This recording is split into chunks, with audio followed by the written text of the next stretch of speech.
Introduction. তো উদ্ভিদ প্রজনন পরে আসলে খুব একটা মজা পাওয়া যাবে ওইরকম না, চ্যাপ্টারটা বোরিংই হবে।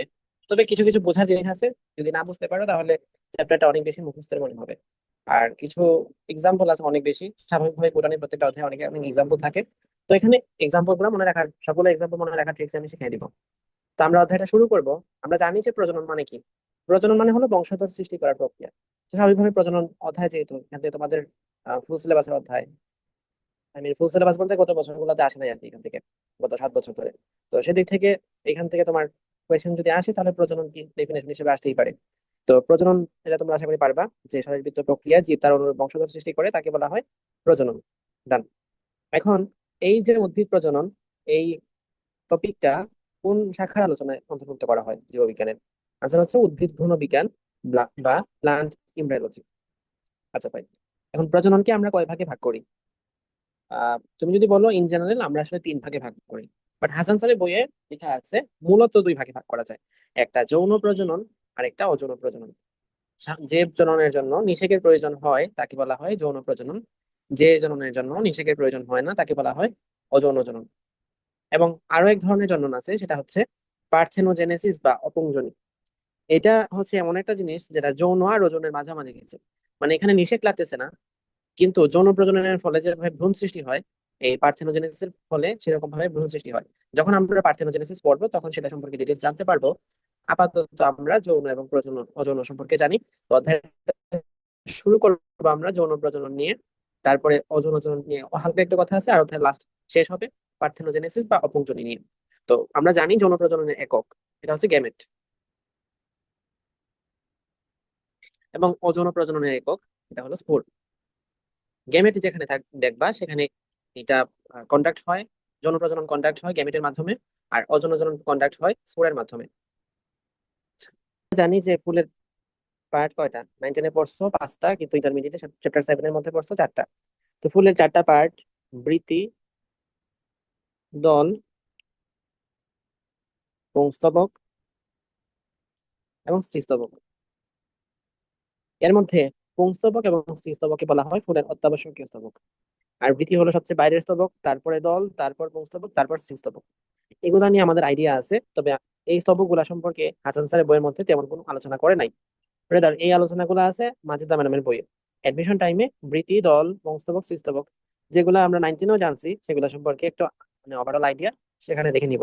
আপাতত 9-10-এর বেসিক যেহেতু আছে, আমরা সেই অনুযায়ী প্রসিড করি। দেখো, পুংস্তবক এবং স্ত্রীস্তবক এর মধ্যে, পুংস্তবকের মধ্যে আবার 2টা পার্ট থাকে, এটা আমরা জানতাম। একটা হলো পুংদণ্ড। পুংস্তবকের একক হচ্ছে পুংকেশর। তো এটাকে ভাগ করা যায় 2 ভাগে, একটা পুংদণ্ড আর একটা পরাগধানী। আর স্ত্রীস্তবকে ভাগ করা যায়, স্ত্রীস্তবকের একক হলো গর্ভপত্র। এটাকে ভাগ করতে পারি আমরা 3টা ভাগে, একটা গর্ভদণ্ড, একটা মুন্ড, গর্ভমুণ্ড, আর একটা গর্ভাশয়। তো এই যে গর্ভাশয় আছে, গর্ভাশয়ের ভিতরে থাকে ডিম্বক। এই যে ডিম্বক আছে, ডিম্বকের ভিতরে থাকে ভ্রূণথলি।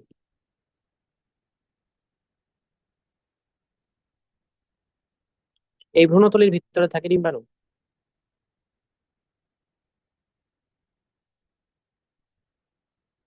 আর এই যে পরাগধানী আছে, এই পরাগধানীর ভিতরে থাকে পরাগরেণু, মানে পরাগরেণু এখানে সৃষ্টি হয় আর কি।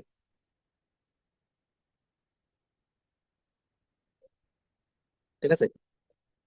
আর এই পরাগরেণুতেই সৃষ্টি হয় শুক্রাণু, যেটাকে আমরা মেইল গেমেট বলি। এবং এই শুক্রাণু এবং এই ডিম্বাণু,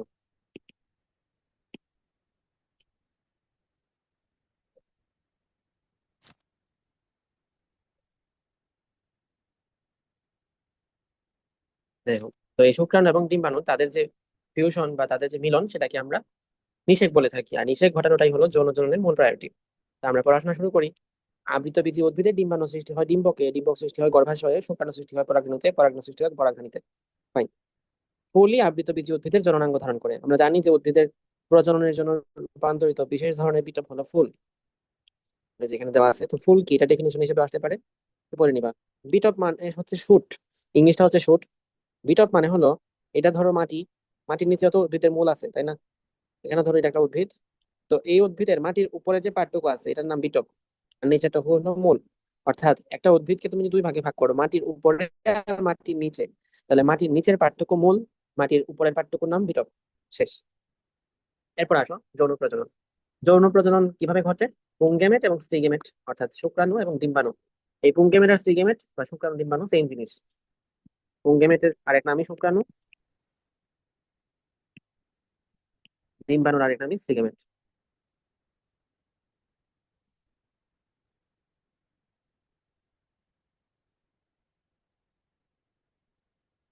ফাইন। যৌন প্রজনন বলা হয়, যৌন প্রজননের মাধ্যমে সবজি উদ্ভিদের বীজের সৃষ্টি হয়, তাই বীজ দ্বারা বংশবৃদ্ধি প্রক্রিয়ায় যৌন প্রজনন। আবৃতবীজী উদ্ভিদের যৌন প্রজনন ওগামাস ধরনের। কোথায় আসতেছিলাম? আবৃতবীজী উদ্ভিদের যৌন প্রজনন ওগামাস ধরনের। কথা হলো ওগামাস মানে কি, এটা ডেফিনেশন আমাদের কুইজে আসছিল। এন্ড পারছিলাম কিনা, না পারি নাই আমি, ভুল করছিলাম।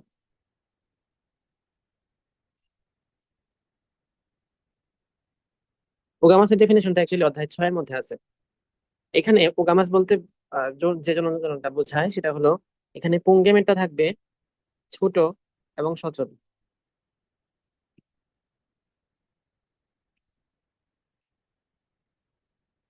আর যে স্ত্রীগেমেটটা থাকবে বড় প্লাস নিশ্চল। তাদের মধ্যে যে জনন ঘটবে, যে নিষেকটা ঘটবে, এবং এই নিষেক প্রক্রিয়ায় যে জনন ঘটে সেটা হচ্ছে ওগামাস টাইপের। ঠিক আছে?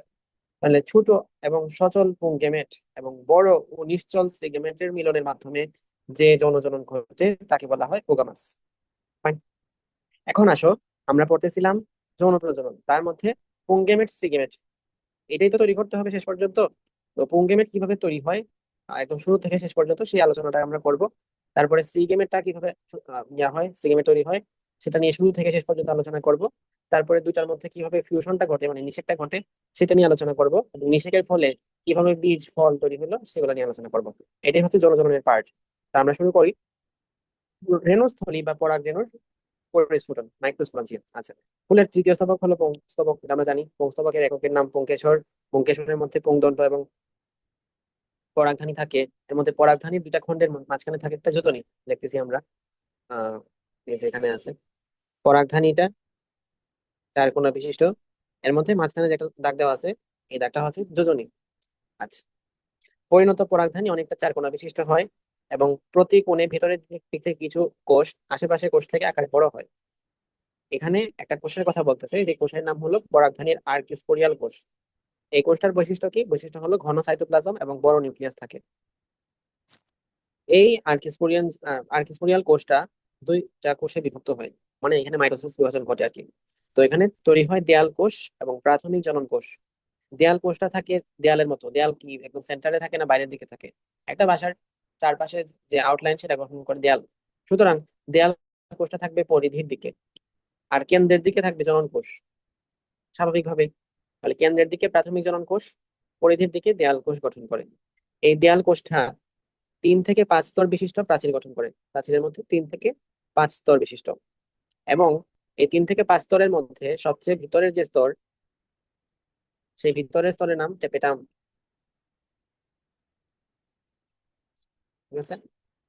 এই টেপেটামের কাজ হচ্ছে যে পরাগরেণুটা উৎপন্ন হবে সেই পরাগরেণুকে পুষ্টি প্রদান করা। গেল। নিচে আসি। প্রাথমিক প্রজনন কোষ যেটা তৈরি হয়েছিল, জনন কোষ, সেটা পরাগমাত্রিক কোষ হিসেবে কাজ করতে পারে অথবা বিভাজিত হয় প্রাথমিক জনন কোষ থেকে পরাগমাত্রিক কোষ তৈরি হতে পারে। দেন এই পরাগমাত্রিক কোষ এটা কেমন? 2N। আমার তৈরি হতে হবে পরাগরেণু, যেখান থেকে তৈরি হবে পুংগেমেট। তো পরাগমাত্রিক কোষ থেকে পরাগরেণু, পরাগরেণু হচ্ছে হ্যাপ্লয়েড। তো পরাগমাত্রিক কোষটা ডিভাইড হয়, পরাগরেণু উৎপন্ন করবে। যেহেতু আমার এখানে ডিপ্লয়েড থেকে হ্যাপ্লয়েড যাইতে হবে, সুতরাং এখানে 4টা কোষ উৎপন্ন করার জন্য মায়োসিস কাজে লাগবে। অর্থাৎ এখানে মায়োসিস বিভাজন হচ্ছে। গেল। এই প্রসেসকে বলা হয় মাইক্রোস্পোরঞ্জিওসিস। কারণ আমরা একটু আগে দেখলাম, আমি বলছিলাম যে পরাগরেণুর ইংলিশ ওয়ার্ড হচ্ছে মাইক্রোস্পোরাঞ্জিয়া। এটার নাম মাইক্রোস্পোরাঞ্জিওসিস, স্পোরানজেনেসিস।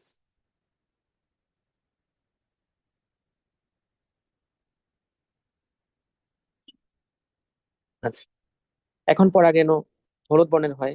সস্তা এমসিকিউ, কিন্তু মনে থাকে না। পরাগরেণু হলুদ, এটা মনে থাকে না। তারপরে টেপেটামের কথা বলছি, এটা পরাগরেণু পুষ্টি প্রদান করে। ফাইন। পরাগমাত্রিক কোষ থেকে সৃষ্ট যে চারটা পরাগরেণু তৈরি হলো, এই চারটা পরাগরেণু যদি একসাথে হালকাভাবে লাগানো থাকে দেন তাদেরকে বলা হয় পোলেন টেট্রাড। আর যদি পরস্পর আলাদা থাকে তাদেরকে তখন আহ কি বলা যায়, না, আমি যেটা বলতেছিলাম যে চারটা পরাগরেণু যদি একসাথে থাকে হালকাভাবে লাগানো, তখন তাদেরকে বলা হয় পোলেন টেট্রাড। কিন্তু এরকম হালকাভাবে লাগানো থাকে নর্মালি ইয়াং এজ। যখন আস্তে আস্তে বড় হয়, অ্যাডাল্ট হয়ে যায় এই ফুলগুলা, তখন সেগুলা পরাগরেণুগুলা আলাদা হয়ে যায়। কিন্তু দেখা যায় অর্কিডাসি এবং এসক্লেপিয়াডাইসি এই দুই গোত্রের মধ্যে এরকম আলাদা থাকে না, একসাথেই থাকে। তখন এই স্ট্রাকচারকে বলা হয় পলিনিয়াম। হয়তো কনফিউজ লাগবে পোলেন টেট্রাড বা পোলেন টেট্রাডের পরাগরেণুর সাথে পলিনিয়ামের মধ্যে। আবার বলি যে চারটা পরাগরেণু সৃষ্টি হয়েছে, এই চারটা পরাগরেণু ইন জেনারেল দেখা যায় যারা একসাথেই আছে। কিন্তু যখন সে অ্যাডাল্ট হয়ে যায়, পরিণত অবস্থায় হয়, তখন চারটা আলাদা আলাদা হয়ে যায়। ঠিক আছে? তো এটার কোনো নাম নাই, এটা কোনো নাম দেয় নাই। চারটা যখন একসাথে ছিল তখন তার নাম হয় পোলেন টেট্রাড। টেট্রা মানে চার, আর পোলেন মানে পরাগ, তাহলে চারটা পরাগ রেণু একসাথে আছে, এটার নাম পোলেন টেট্রাড।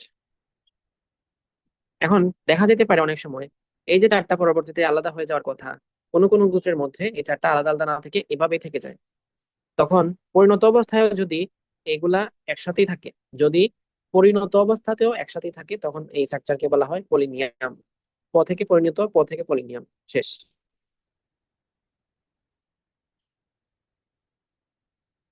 আর এটা হচ্ছে ইয়াঙ্গার এজ। ঠিক আছে? তো আমরা পরাগরেণু পর্যন্ত তৈরি করে ফেলছি। এখন পরাগরেণুর গঠনটা জানবো এবং পরাগরেণু থেকে কিভাবে শেষ পর্যন্ত পুংগেমেটটা পাওয়ার তো আমার আসল উদ্দেশ্য। পরাগরেণু থেকে কিভাবে পুংগেমেট পাবো সেটা সম্পর্কে জানবো। পরাগরেণু সাধারণত গোলাকার, ডিম্বাকার, ত্রিভুজাকার। তো আকার মনে রাখার কোনো দরকার নেই। এবং ব্যাসটা এখানে মনে রাখতে হবে, সব ব্যাস আমি পড়তে বলি না, তবে এটা বললাম 10 থেকে 200 মাইক্রোমিটার, অনুশীলনীতে আছে। তারপরে পরাগরেণু এখানে এককোষী, এক নিউক্লিয়াস বিশিষ্ট এবং হ্যাপ্লয়েড। দেখতেই পাচ্ছ এটা হ্যাপ্লয়েড ছিল, এবং এটা এককোষী, এক নিউক্লিয়াস বিশিষ্ট। এটার মধ্যে দুইটা স্কিন থাকে, একটা হলো বহিতক আর একটা অন্ততক। ঠিক আছে? আমরা একটু পরে দেখবো, এখানে আছে বহিতকের, এটা হচ্ছে বহিতক, আর নিচে যেটা আছে ভিতরে এটা হলো অন্ততক। বহিতকের নাম এক্সাইন, অন্ততকের নাম ইনটাইন। মনে রাখবা, মনে রাখার কিছু নেই আসলে। এক্সাইন তো একদম বাইরের দিকে থাকবে, আর ইনটাইন মানে ইনটা মানে ভিতরে। তো এখানে ইনটাইন হলো ভিতরের দিকে। তো বাইরের ত্বকটা কিউটিন যুক্ত, পুরো শক্ত হইতে হবে স্বাভাবিকভাবে। তোমার বাসার আহ, একদম বাইরের যে দেয়ালটা, সেই দেয়ালটাই তো শক্ত হইতে হবে, তাই না? আর ভিতরে তো আর কিছু থাকে না। তো এক সময় এক কথায় বাইরের দিকে যা কিছু থাকে সেগুলোকে শক্ত হওয়া প্রয়োজন পড়ে। এটি বহিত্বক বা এক্সাইন নামে পরিচিত। এক্সাইনের মধ্যে বিভিন্ন রাসায়নিক উপাদান থাকে যার নাম স্পোরোপোলেনিন। আচ্ছা, মানুষ কি গহনা, মানে অলংকার যেটাকে বলি, অলংকার গুলা কি বডির বাইরের দিকে পড়ে না ভিতরের দিকে পড়ে? বাইরের দিকে পড়ে, যাতে মানুষ দেখতে পারে। তো এক্সাইন বিভিন্ন ভাবে অর্নামেন্টেড থাকে। অর্নামেন্টেড মানে হচ্ছে এখানে তোমার মানে সজ্জিত থাকে। কিন্তু এক্সাইন সজ্জিত থাকে না ইন্টেন্ট সজ্জিত থাকে, এটা তোমার জিজ্ঞেস করতে পারে আর কি। তো মনে রাখবা যে মানুষ বাইরের দিকে গয়না পড়ে, সো এও বাইরের দিকে গয়না পড়বে, অর্নামেন্টেড থাকবে। অক্সাইনে বিভিন্ন রাসায়নিক উপাদান থাকে যার মধ্যে প্রধান উপাদান নাম স্পোরোপলিনিন, শেষ। ভেতরের ত্বক যেটাকে আমরা ইন্টাইন বলতেছি সেটা পাতলা থাকবে তুলনামূলক, এবং সেই পাতলাটা কি দিয়ে গঠিত? সেলুলোজ নির্মিত। Fine. এই এক্সাইনটা কিছু কিছু জায়গার মধ্যে ছিদ্র থাকবে। কয়টা ছিদ্র থাকবে? 20টা ছিদ্র থাকতে পারে। ছিদ্রগুলোর নাম জনন ছিদ্র, রেণুরন্ধ্র বা জার্মপোর। এখানেই দেখতে পারবা, দেখো এখানে জনন ছিদ্র আছে, এখানে একটি দেখানো হয়েছে। তো এরকম 20টা পর্যন্ত থাকতে পারে জনন রন্ধ্র, জনন ছিদ্র, রেণুরন্ধ্র বা জার্মপোর। ঠিক আছে? তো আমরা পরাগরেণুর গঠনটা দেখে ফেললাম। কারণ পরাগরেণু থেকে কিভাবে পুংগেমেট বা শুক্রাণু তৈরি হয় সেটা দেখবো। পরাগরেণু এটা কি হ্যাপ্লয়েড না ডিপ্লয়েড? হ্যাপ্লয়েড। হ্যাপ্লয়েড যেহেতু এখানে হচ্ছে এন থাকবে। পরাগরেণুটাই পুংগেমেটোফাইটের প্রথম কোষ। অর্থাৎ পরাগরেণুর আগে কি ছিল? পরাগমাতৃক কোষ, তাই না? এই যে পরাগমাতৃক কোষ, এটা কিন্তু ডিপ্লয়েড, আর এটা হলো হ্যাপ্লয়েড। তো পরাগমাতৃক কোষ যেহেতু ডিপ্লয়েড, সুতরাং এটা স্পুরোফাইটের অন্তর্ভুক্ত। আর পরাগরেণুটা যেহেতু হ্যাপ্লয়েড, সুতরাং এটা গ্যামিটোফাইটের অন্তর্ভুক্ত। আমরা জানি হ্যাপ্লয়েড, ডিপ্লয়েড, স্পোরোফাইট আর গ্যামেটোফাইট নিয়ে আলাদা আলাদা। তো এই যে যদি জিজ্ঞেস করে স্পোরোফাইটের সর্বশেষ দশার নাম কি, আনসার হবে পরাগমাতৃকোষ। এটা পরীক্ষা জিজ্ঞেস করার কথা না। জিজ্ঞেস করবা যেটা, সেটা হলো গ্যামেটোফাইটের প্রথম দশার নাম কি, সেটা হলো পরাগরেণু। তো পরাগরেণু হলো পুংগেমেটোফাইটের প্রথম কোষ। এই কোষটা এখন বিভাজিত হবে। পরাগরেণুর কোষটা বিভাজিত হবে, তৈরি করবে, এখানে পরাগরেণু নিউক্লিয়াসটা বিভাজিত হয়। তো এটা তৈরি করে নালিকা নিউক্লিয়াস এবং জনন নিউক্লিয়াস। ওকে, এরপরে এই জনন নিউক্লিয়াস যেটা আছে সেটা পুংগেমেট তৈরি করে দুইটা। জনন নিউক্লিয়াসটা দুইটা পুংগেমেট উৎপন্ন করে। তো এখানে অ্যাকচুয়ালি পরাগরেণু যখন নিউক্লিয়াসটা বিভাজিত হয়েছিল তখন সমবিভাজন ঘটে নাই। এই জনন নিউক্লিয়াসটা ছিল ছোট এবং নালিকা নিউক্লিয়াসটা ছিল বড়। এই নালিকা নিউক্লিয়াসটা পরবর্তীতে পরাগনালী তৈরি করবে।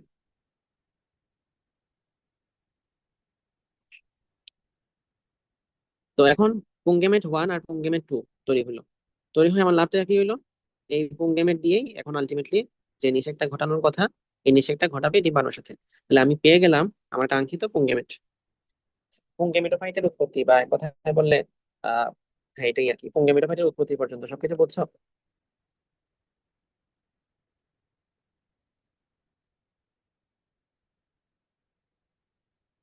জি ভাইয়া।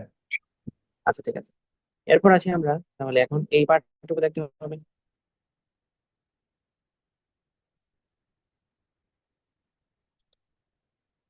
ডিম্বক হলো ডিম্বাশয়ের ভিতরে থাকে এবং ডিম্বক সৃষ্টি হয় অম্লা থেকে।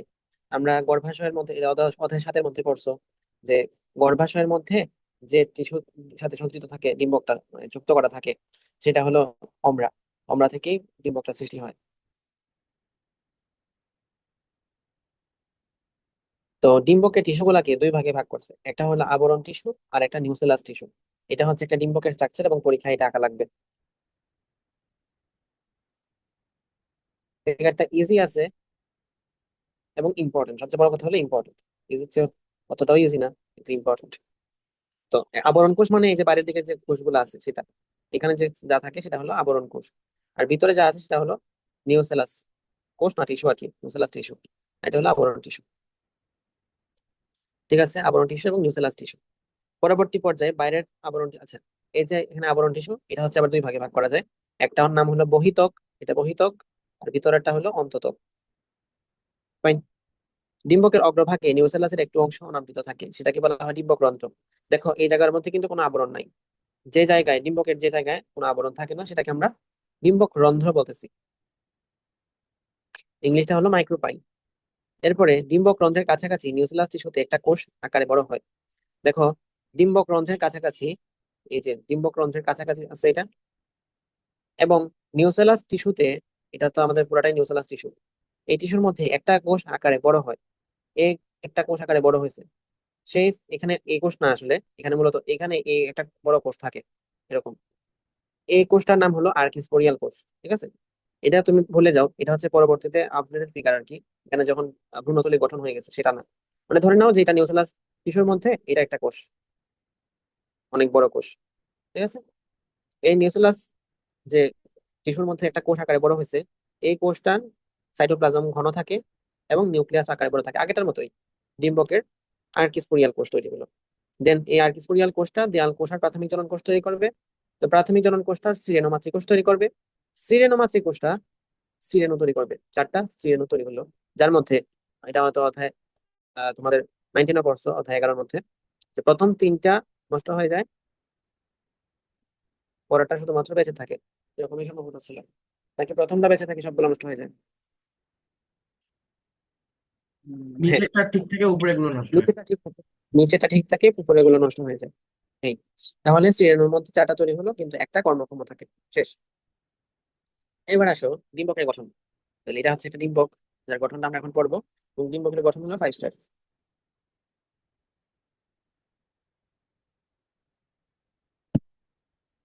দেখো, সবচেয়ে সহজ হয় ডিম্বক ত্বক দিয়ে শুরু করলে। ডিম্বক ত্বক, আমরা আমাদের বডির যে ত্বক আছে, স্কিন সিস্টেম না বলে সেটাকে ইন্টেগুমেন্টারি সিস্টেম বলি। মানে ত্বকের ইংলিশ তো স্কিন, তবে সাইন্টিফিক ভাষায় সেটাকে ইন্টেগুমেন্ট বলে আর কি। তো ডিম্বক ত্বক বা ইন্টেগুমেন্ট নিউসেলাসের বাইরে, তো নিউসেলাস টিস্যু এর বাইরের দিকে যে কাভারিংটা আছে সেটার নাম হলো ডিম্বক ত্বক। এটা দুই স্তর বিশিষ্ট, যেটা বাইরের দিকে থাকে তার নাম বহিত্বক, যেটা ভিতরের দিকে থাকে তার নাম অন্তত্বক। শেষ হলো ডিম্বক ত্বক। এরপরে ডিম্বক ত্বক যে অংশে অ্যাবসেন্ট থাকে, ডিম্বকের অগ্রপ্রান্তে ত্বকের যে ছিদ্র অংশ, অর্থাৎ এক কথায় ডিম্বক ত্বক যে জায়গার মধ্যে অ্যাবসেন্ট থাকে তার নাম ডিম্বক রন্ধ্র। গেল। তারপরে ত্বক দিয়ে ঘেরা, দেখো এটা হচ্ছে ত্বক দিয়ে ঘেরা। ত্বক তো দিয়ে ভাইয়া ঘেরা যে প্রধান মনে টিস্যু হয় আছে সেটা হলো নিউসেলাস টিস্যু। হ্যাঁ, ওয়েটিং একটু চেক করলে ভালো হয়। ওয়েটিং।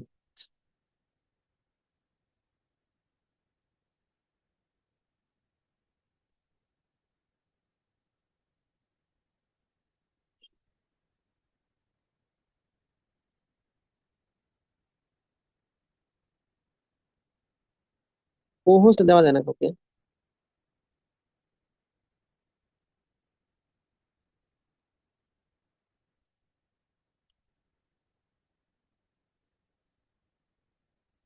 আচ্ছা,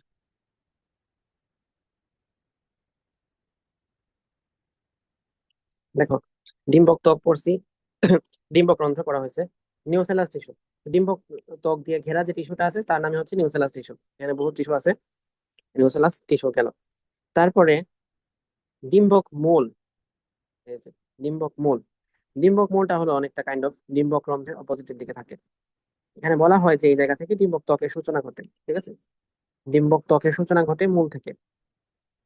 এটা অনেকটা ডিম্বক রন্ধ্রের অপোজিট দিকে থাকে, এভাবে চিন্তা করা যায় আর কি। তো ডিম্বক মূল ইংলিশটা হচ্ছে ক্যালাজা, মনে রাখো। তো যখন নিষেক ঘটে তখন বেশিরভাগ ক্ষেত্রে স্পার্ম যেটা আসার কথা, শুক্রাণুটা আসে এইদিকে, এদিকে এসে ডিম্বাণুর সাথে মিলেছে। তবে কিছু কিছু উদ্ভিদ আছে, যেমন ঝাউ, তা আমরা পরে পড়বো সামনে, এই দিক থেকে আসে স্পার্মটা, এদিকে আসে, আসার পরে এখানে এসে মানে ধরো এটার সাথে আর কি এভাবে কোনো একদিকে এসে এটার সাথে নিষেক ঘটায়। তো বেশিরভাগ ক্ষেত্রে এটাই আসে, কিন্তু কোনো কোনো ক্ষেত্রে ডিম্বক মূল দিয়েও আসে। তো কেলা যা বলা হয় এটাকে, ঠিক আছে? ডিম্বক মূল গেল। তারপরে ডিম্বক নাড়ি এবং ডিম্বক নাভি দুইটা শব্দ। ডিম্বক নাড়ির ইংলিশ হলো ফিউনিকুলাস, ডিম্বক নাভির ইংলিশ হলো হাইলাম। আচ্ছা, তো ডিম্বক নাভি এবং নাড়ি এটা নিয়ে আমার প্রায় ঝামেলা হইতো, কিন্তু ডিম্বক নাভি সংজ্ঞা দেখো খুব ইজি। যার সাথে ডিম্বক নাড়ি যুক্ত থাকে তো তার নাম ডিম্বক নাভি। স্বাভাবিকভাবেই যদি ডিম্বক নাড়ি কথাটা বলি এদের সংজ্ঞার মধ্যে, তাহলে আনসার হবে ডিম্বক নাভি। আর যদি কোনোটার নামই না থাকে তখন হবে ডিম্বক নাড়ি, এই আর কি।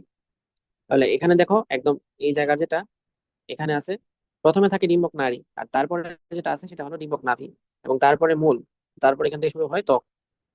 একটা জিনিস দেখো ভালো করে, প্রথমেই থাকে ডিম্বক নাড়ি এটুক পর্যন্ত, এরপর এখান থেকে শুরু হয় ডিম্বক নাভি, ডিম্বক নাভি এখানে পর্যন্ত আছে সেটা। এরপরে তৈরি হয় ডিম্বক মূল, যেখান থেকে ত্বক সৃষ্টি হবে। ডিম্বক মূলের পরে এখানে হচ্ছে ত্বক শুরু। এই স্ট্রাকচার আশা করি বোঝা গেছে। তো ডিম্বক নাড়ি কোনো বিষয় না, সংজ্ঞা তুমি ইজিলি পারবা।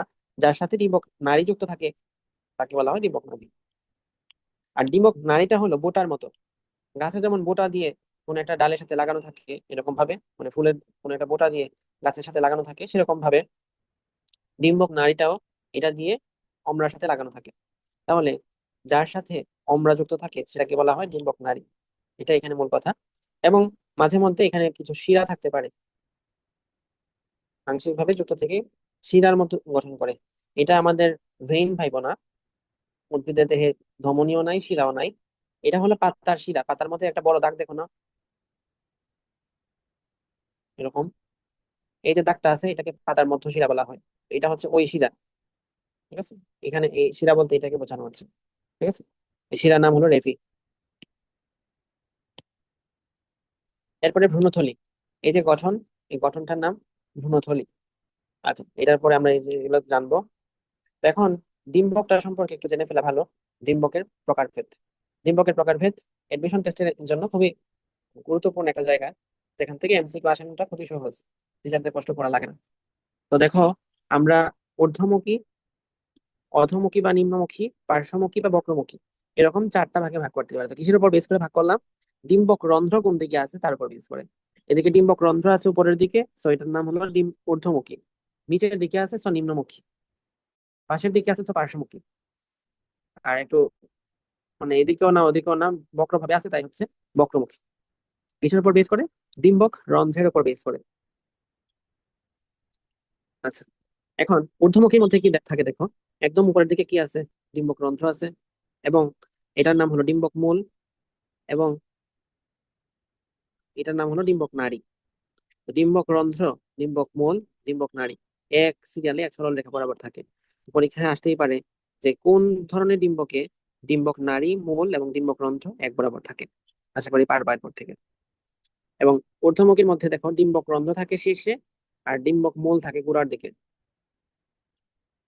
এটা অবস্থা মানে শেষ। আচ্ছা, এক্সাম্পল গুলো আমরা একসাথে শিখবো। অধোমুখী বা নিম্নমুখী, তো এটার মধ্যে কি হয়, ডিম্বক রন্ধ্রটা থাকে নিচের দিকে এবং ডিম্বক মূলটা থাকে উপরের দিকে। শেষ। পার্শ্বমুখী, তুমি চিত্র দেখেই বলো না, ডিম্বক রন্ধ্রটা থাকে যে কোনো এক পাশে এবং ডিম্বক মূলটা থাকে তার বিপরীত পাশে, এবং ডিম্বক নাড়িটা থাকে দুইটার সাথে সমকোণে, 90 ডিগ্রি 90 ডিগ্রি। শেষ। বক্রমুখী, এখানে কিছুটা অনেকটা বেঁকে থাকে, এটাই মূল কথা, আর বাকি সব লাগবে না। তো এই চারটার আমরা এক্সাম্পলটা একটু শিখবো।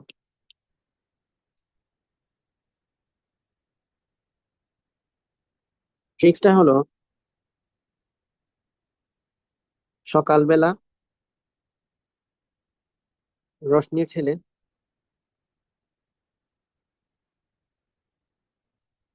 আম,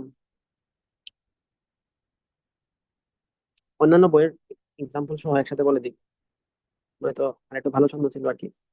পাডা ক্ষুদ্র পাপ করে।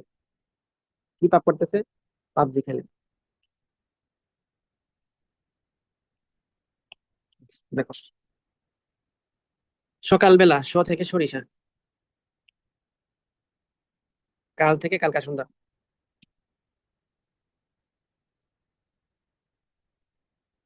ব থেকে বক্রমুখী, রোশনি র থেকে রেডি, স থেকে শিম, মটর, ছেলে থেকে ছুলা, আর এই নি থেকে হয় নিম্নমুখী।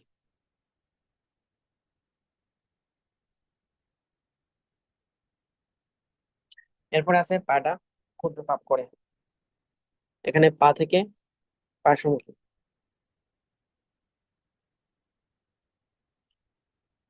ডা থেকে ডায়ান্তাস, ক্ষুদ্র থেকে ক্ষুদিপানা, পা থেকে পপি, প থেকে পল্লিক, আহ সরি, প থেকে না পপি হয়, প থেকে পপি, পা থেকে পাল্লিক। তো এটা হচ্ছে পার্শ্বমুখীর এক্সাম্পল এরা, ডায়ান্থাস ক্ষুদিপানা পাল্লিক পপি। আগে থাকলো পাবজি, পাবজির ইউ ফর ঊর্ধ্বমুখী, ঠিক আছে? পি, পি ফর পান, বি ফর বিষ কাটালি, আর জি ফর গোলপাতা। গোলপাতা না, গোলমরিচ, গোলমরিচ।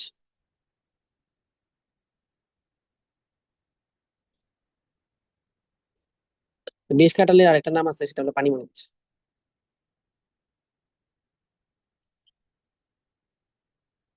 বোঝা গেছে এক্সাম্পল গুলা? পরীক্ষায় বেশ ভালো ইম্পর্টেন্ট এটা। এডমিশন কোচিং এ অধ্যায় থাকলে এই একটা এক্সাম্পলের বক্স থেকে অনেকগুলো প্রশ্ন যাবে। আচ্ছা, গেল। তো ডিম্বক রন্ধ্র, সরি, ডিম্বক রন্ধ্রের উপর বেস করে আমরা একটা ক্লাসিফিকেশন দেখলাম। মূলত এটাই ডিম্বকের প্রকারভেদ, ডিম্বকের গঠন দেখছি। এখন ডিম্বকের মধ্যে কিভাবে স্ত্রী গেমেটোফাইট তৈরি হয় সেটা তো আমার শেখা লাগবে। তো এখন দেখবো স্ত্রী গেমেটোফাইট সৃষ্টি। আমরা বলছিলাম যে এর আগে যখন পড়ছিলাম তখন সেখানে চারটা স্ত্রী এনোমাচি কোষ থেকে, একটা স্ত্রী এনোমাচি কোষ থেকে চারটা স্ত্রী এনো তৈরি হয়েছিল, যার মধ্যে একটা শুধুমাত্র কর্মক্ষম থাকে, বাকিগুলো নষ্ট হয়ে যায়। তো ওই একটা থেকে দেখো এখন, এই যে এখানে চারটা ছিল যার মধ্যে তিনটা নষ্ট হয়ে গেছে, নিচেটা শুধুমাত্র কর্মক্ষম থাকে। এই যে কর্মক্ষম শ্রেণী আছে, এই একটা থেকে এখন দুইটা নিউক্লিয়াস তৈরি হবে। এই দুইটা থেকে এখন দেখো মাইটোসিস হয়েছে, চারটা হয়েছে। এই চারটা থেকে আটটা হলো, আটটার মধ্যে এখানে আছে তিনটা, মানে এই চারটার মধ্যে একটা চলে আসবে মাঝামাঝি, আটটার মধ্যে একটা চলে আসে মাঝখানে, ওই দিক থেকে একটা চলে আসে মাঝখানে। এটা কাবাডি খেলার মতো আর কি, আসলো মাঝখানে। তো ওই পাশে তিনটা রয়ে গেল, এই পাশে তিনটা, এই পাশে দুইটা। তো এখন এটা কি আমরা বলতেছি, এটা ভ্রূণথলি, যেখানে এই যে এই পার্টটুকু যেটা ডিম্বক রন্ধ্রের দিকে থাকে, এই যে এইটার সাথে তুমি ওইটা আগেরটার সাথে মিলাও। এটা যেটা ডিম্বক রন্ধ্রের দিকে থাকে, সেখানে সবচেয়ে বড় যে কোষটা, তার নাম হলো ডিম্বাণু। ডিম্বাণুর দুই সাইডে যে দুইটা কোষ থাকে তার নাম সহকারী কোষ। তিনটা মিলে তৈরি করে গর্ভযন্ত্র। লেখা আছে এখানে, সব কথা লেখাই আছে। ডিম্বাণু, দুই পাশে দুইটা কোষ, তার নাম সহকারী কোষ, তিনটা মিলে গর্ভযন্ত্র। তার অপর দিকের যে তিনটা কোষ আছে তাদেরকে বলা হয় প্রতিপাদ কোষ। আর দুটার মাঝামাঝি বিষুবীয় অঞ্চলে যে দুইটা কোষ থাকে তাদেরকে বলা হয় সেকেন্ডারি নিউক্লিয়াস। ফাইন। আচ্ছা,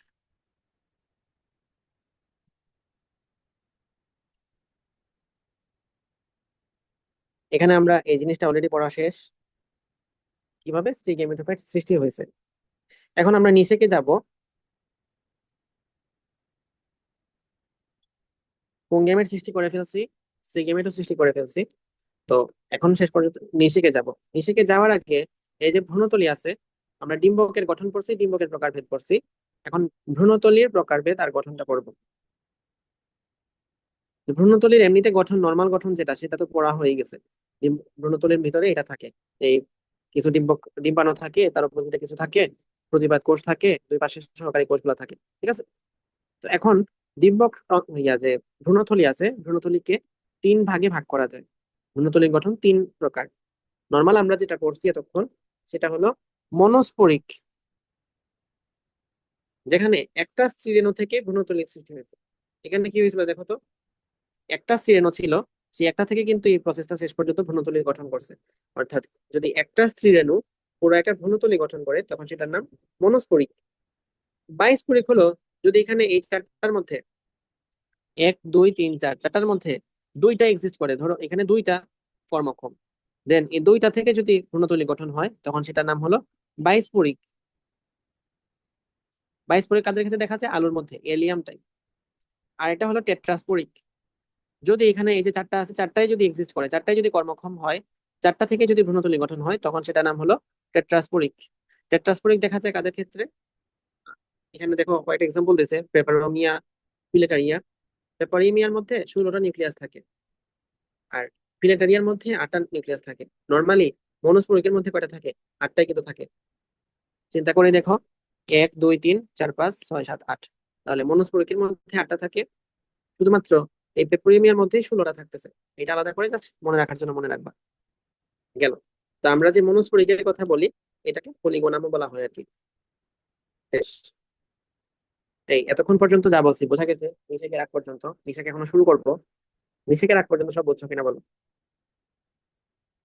জি ভাইয়া। আচ্ছা, ঠিক আছে। তো আমরা এতক্ষণের আলোচনায় পাইলাম পুংগেমেট, এতক্ষণের আলোচনায় পাইলাম স্ট্রিগেমেট। এখন দুইটাকে জাস্ট মিলাই দিতে হবে, এটাই হচ্ছে নিষেক। তো অপেক্ষাকৃত বড় ও নিশ্চল স্ট্রিগেমেটের সাথে, স্ট্রিগেমেট মানে এখানে আমরা ডিম্বাণু বোঝাচ্ছি, এবং ছোট এবং সচল পুংগেমেটের, যেটাকে আমরা শুক্রাণু বলতেছি, যৌন মিলনকে ফার্টিলাইজেশন বা নিষেক ক্রিয়া বা নিষেক বা গর্ভাধান বলা হয়। অনেকগুলো নাম দিয়েছে, এটা ইংলিশ ওয়ার্ড। নিষেক আমরা সচরাচর ইউজ করে থাকি, আর গর্ভাধানটা হচ্ছে খাঁটি বাংলা ওয়ার্ড। নিষেকের পূর্বে, খাঁটি বাংলা না, এটা সংস্কৃত মনে হবে। নিষেকের পূর্বে প্রয়োজন পরাগায়ন। তো পরাগায়নের উপর 85% উদ্ভিদ নির্ভরশীল। 85% কেসের মধ্যেই পরাগায়নের জন্য বাহক প্রয়োজন হয়। মানে পরাগায়নই আসলে বেশিরভাগ ক্ষেত্রে হয়ে থাকে। ঠিক আছে। সকল আবৃতবীজী উদ্ভিদ ও ব্যক্তবীজী উদ্ভিদে পরাগায়ন ঘটে। এক কথায় উন্নত উদ্ভিদ যারা আছে, আবৃতবীজী উদ্ভিদ, ব্যক্তবীজী উদ্ভিদ, ব্যক্ত মানে নগ্নবীজী উদ্ভিদ আর কি। তো এটাকে ইন জেনারেল বলা হয় ক্রিপ্টোগেমিয়া। জানি আশা করি, অধ্যায় 7-এর মধ্যে আমরা পড়ছিলাম। ক্রিপ্টোগেমিয়া, সরি, ফেনেরোগামিয়া। ক্রিপ্টোগেমিয়া হচ্ছে ওই পাশেরটা, ফেনেরোগেমিয়া। এই তো। ঠিক আছে। এখন কথা হলো, নিষেক প্রক্রিয়াটা হয় কিভাবে? এমন তো না যে একদম ডিরেক্ট চলে আসছে। এটা তৈরি হয়েছে কোথায়? শুক্রাণু তৈরি হয়েছে, পুংগেমেট তৈরি হয়েছে স্তবকের মধ্যে, আর স্ত্রীগেমেটটা তৈরি হয়েছে স্ত্রীস্তবকের মধ্যে। এখন পুংগেমেটটা তো স্ত্রীস্তবকের মধ্যে আসতে হবে। এই প্রসেসটা নিয়ে আলোচনা আছে, কিভাবে পরাগায়ন ঘটে। এটাকে আমরা তিন ভাগে ভাগ করতে পারি। একটা হলো পরাগনালীর যে গর্ভাশয়মুখী যাত্রা ও শুক্রাণু সৃষ্টি, পরাগনালীর ভ্রূণথলিতে প্রবেশ ও শুক্রাণু নিক্ষিপ্তকরণ। শুক্রাণু এখন নিক্ষিপ্ত হয়ে গেল, দেন ভ্রূণথলিতে ডিম্বাণু শুক্রাণু মিলন। বুঝছি আশা করি, খুবই সিম্পল জিনিস, এই ছবির মধ্যেই আছে, নিচেকের ছবি। সাধারণত আসার কথা না, তো আসতেই পারে, তোমাদের টেকনিক্যাল সিলেবাস ফিগার একটু ভালো প্রিপারেশন নিতে চাইলে পড়ে নিও, শিখে নিও। গর্ভমুণ্ডে পরাগরেণুর অঙ্কুরোদ্গম। প্রথম কথা, ফুলের পরাগধানী থেকে পরাগরেণুটা যদি স্ত্রী ফুলের গর্ভমুণ্ডে স্থানান্তরিত হয়, এই প্রসেসটার নামই হলো পরাগায়ন। তো পরাগায়নের মাধ্যমে পরাগরেণুটা গর্ভমুণ্ডের মধ্যে আসছে। এখন এই গর্ভমুণ্ড থেকে, এটা গর্ভমুণ্ড, সেখান থেকে গর্ভদণ্ড দিয়ে বেয়ে বেয়ে সেটা গর্ভাশয়ের দিকে যাত্রা করবে। তো পরাগনালীর গর্ভাশয়মুখী যাত্রা, বা যেটাকে বলা যায় পরাগনালীর কি গর্ভদণ্ড দিয়ে বেয়ে আসা। তো এতক্ষণ পর্যন্ত এটা কিন্তু পরাগরেণু হিসেবে ছিল, পরাগরেণু কিন্তু আছে। মানে এই পরাগরেণুটা কিন্তু আমরা জানি যে পরাগরেণুর মধ্যে কি হয়, পুংগেমিটোফাইটের সৃষ্টি হয়। এই যে পরাগরেণুর মধ্যে পুংগেমিটোফাইটের সৃষ্টি হয়। এটা কখন ঘটে? যখন এই পরাগরেণুটা গর্ভমুণ্ড বেয়ে গর্ভদণ্ডের মধ্যে থাকে তখন। পরাগরেণু কিন্তু যখন পরাগায়ন ঘটে তখন পরাগরেণু হিসেবে থাকে। দেন এই পরাগরেণুটা এবার গর্ভদণ্ড দিয়ে যখন বেয়ে আসে নিচের দিকে, তখন সেটা কি হয়, পরাগরেণুর গর্ভাশয়মুখী যাত্রা করে, তখনই এটার শুক্রাণুটা সৃষ্টি হয়। মানে পুংগেমিটোফাইটের উৎপত্তি যেটা বলি আর কি, গেল। তো এখন শুক্রাণুটা সৃষ্টি হইলো, এবং শুক্রাণু সৃষ্টি হয়েছে। তো এখানে পরাগনালিকা কর্তৃক নিঃসৃত সেলুলোজ, পেকটিনেজ ইত্যাদি এনজাইম গর্ভমুণ্ডের ভিতরে কোষ বিকলন করে এখানে গমমান পথ সৃষ্টি করে। এমন তো কোনো, এখানে যখন পরাগরেণুটা আসছে তখন পরাগরেণু থেকে কিছু এনজাইম নিঃসৃত হয়েছে, সেলুলোজ, পেকটিনেজ। এছাড়া একটা আয়নের ক্রিয়া আছে এখানে, ক্যালসিয়াম আয়ন। তো এদের প্রভাবে এটা গর্ভমুণ্ড থেকে বেয়ে বেয়ে নিচের দিকে গর্ভদণ্ড দিয়ে এই গর্ভাশয়ের দিকে আসা শুরু হলো। তো এখন যখন আসতেছে, এখানে শুক্রাণুটা সৃষ্টি হয়েছে। ফাইন। এখন এটার সাথে তো ভিতরের দিকে ইয়ার মধ্যে ঢুকতে হবে, ভ্রূণথলিতে প্রবেশ করতে হবে। এইটা তিনটা ভাগে ঘটে। একটার নাম হলো পরগামী, একটা কেলাজোগামী, আর একটা মেসোগামী। পরগামী, কেলাজোগামী আর মেসোগামী। নর্মালি ইন জেনারেল গর্ভমুণ্ড থেকে শুক্রাণুটা বেয়ে বেয়ে গর্ভদণ্ড দিয়ে আসলো আসলো আসলো আসলো আসলো, গর্ভাশয়ের দিকে ঢুকলো। এখানে আছে ডিম্বাণু, ডিম্বাণুর সাথে স্পার্মটা মিলে গেল, এখানে তৈরি হয়ে গেল জাইগোট। এটা হচ্ছে নর্মাল। তো এটা হচ্ছে পরগামী। ইন জেনারেল আমাদের আশেপাশে যেসব উদ্ভিদ আছে সেগুলোর ক্ষেত্রে এটা দেখা যায়। কিন্তু কিছু ক্ষেত্রে হইতে পারে এরকম যে গর্ভমুণ্ড থেকে আসলো আসলো আসলো আসলো বেয়ে, তারপরে এখানে হচ্ছে ডিম্বক মূল, এটাকে ভেদ করে এখানে এই বরাবর এসে এটার সাথে মিলে গেল। যদি এটা হয় তখন সেটা হবে কেলাজোগামী। ডিম্বক মূল দিয়ে আসছে, কাদের ক্ষেত্রে দেখা যায়? লাউ, সরি, ঝাউর ক্ষেত্রে। মনে রাখবা কেলা জু, জু থেকে যাও, জেড থেকে যাও হয়ে গেছে, শেষ। আর যদি এরকম হয় যে গর্ভপুণ্ড থেকে শুক্রাণুটা বেয়ে বেয়ে বেয়ে বেয়ে বেয়ে বেয়ে এদিকে ডিম্বক ত্বক দিয়ে ভেদ করতেছে, এদিকে অথবা এদিকে ডিম্বক ত্বক দিয়ে যদি ভেদ করে এবং ডিম্বাণুটার সাথে তখন মিলিত হয় শুক্রাণুটা, তখন সেই প্রসেসটার নাম হচ্ছে মেসোগামী। মানে সেই ধরনের উদ্ভিদ গুলাকে মেসোগামী বলা হয় আর কি, মেসোগামী। ত্বক দিয়ে ভেদ করলে, যদি এটা দিয়ে ভেদ করে পরগামী, ভেদ করলে কেলাজোগামী, আর এটা দিয়ে ভেদ করলে মেসোগামী। অধিকাংশ উদ্ভিদে পরগামী প্রক্রিয়া সংঘটিত হয়। বেশিরভাগ ক্ষেত্রে অলরেডি বলছি, এটা আমাদের আশেপাশে যারা আছে সবার ক্ষেত্রে পরাগামী। শুধুমাত্র ঝাউয়ের ক্ষেত্রে কেলাজোগামী আর লাউ কুমড়ার ক্ষেত্রে মেসোগামী। শেষ আশা করে বলছি। দেন লাস্টে পরাগনালী ভ্রূণথলিতে প্রবেশ, সেটাতে প্রবেশ করলোই এবং শুক্রাণু নিক্ষিপ্ত করলো, যার ফলে তাদের মধ্যে ফিউশন ঘটলো।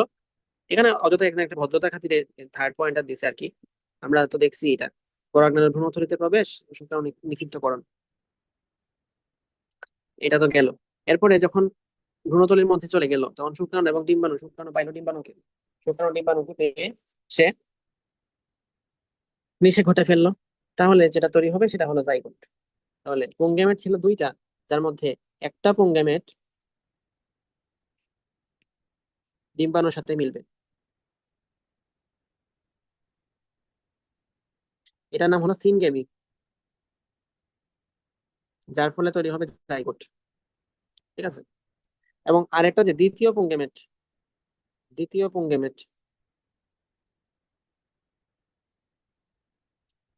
এমন না যে মানে এটারে দুই এক বলতেই হবে, এটারে দুই বলতে হবে। মানে বিষয়টা হলো একটা আর এটা আরেকটা।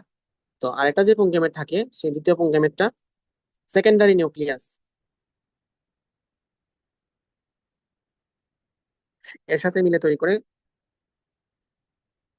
সেকেন্ডারি নিউক্লিয়াসের বাংলা নাম হচ্ছে গৌণ, গৌণ নিউক্লিয়াস, তৈরি করে আহ শস্য। এটা তৈরি হয় কোন পদ্ধতিতে? এটা নাম হলো দিনিষেক।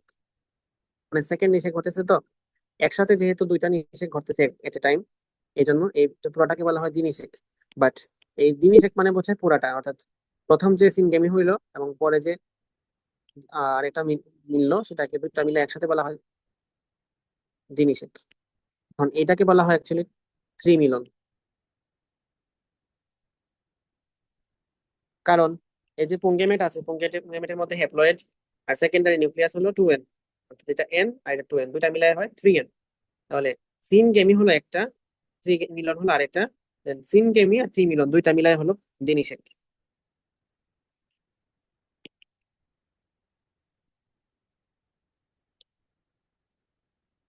আচ্ছা, বোঝা গেছে এটা? দ্বিনিষেক হচ্ছে আবৃতবীজী উদ্ভিদের জন্য নরমাল বৈশিষ্ট্য, তবে নগ্নবীজী উদ্ভিদের মধ্যে শুধুমাত্র ইফেটার মধ্যে দেখা যায় এই দ্বিনিষেকটা। নিষেক আর দ্বিনিষেকের পার্থক্য দেওয়া আছে। নিষেকে ভ্রূণ সৃষ্টি হয় আর দ্বিনিষেকে ভ্রূণ শস্য টিস্যু দুইটাই উৎপন্ন হয়। নিষেক পর্যন্ত বোঝা গেছে কিনা বলো? জি ভাইয়া। আচ্ছা, ঠিক আছে। এখন নিষেকের ফলে আলটিমেটলি কি হয়, এখানে বহুত কথা লেখা আছে, এত কিছু দরকার নাই। এটা এটা হচ্ছে সামারি। নিষেকের আগে কি ছিল আর নিষেকের পরে কি হয়েছে। নিষেকের আগে গর্ভাশয় যেটা, তার নাম হয় ফল। ডিম্বক, তার নাম হয় বীজ। ডিম্বাণু হয় ভ্রূণ। এই তিনটা হচ্ছে মেইন। এটা যদি তুমি না জানো তাহলে তুমি হচ্ছে কিছুই জানো না এই অধ্যায়ে। অধ্যায়ে কোর কথা হলো এটা, গর্ভাশয়টা ফলে পরিণত হয়, ডিম্বক হলো বীজে, আর ডিম্বাণু হলো ভ্রূণে। তারপরে সেকেন্ডারি কথাবার্তা আমরা দেখি। গর্ভাশয়ের যে প্রাচীর, গর্ভাশয় যদি ফল হয় তো গর্ভাশয়ের প্রাচীর কি হবে, ফলের যে কাভারিং সেটা ফলত্বক। ডিম্বক, ডিম্বকের বহিতক এটা হচ্ছে এক্সাইন। এটা এখন ডিম্বক যেহেতু বীজ হইতেছে, তো এক্সাইন কি হবে, বীজের বহিতক। ইনটাইন হবে বীজের অন্তত। এটার একটা নাম দিয়েছে দেখো, টেস্টা টেগমেন। মনে রাখার ট্রিক হচ্ছে টেস্ট এক্সাম।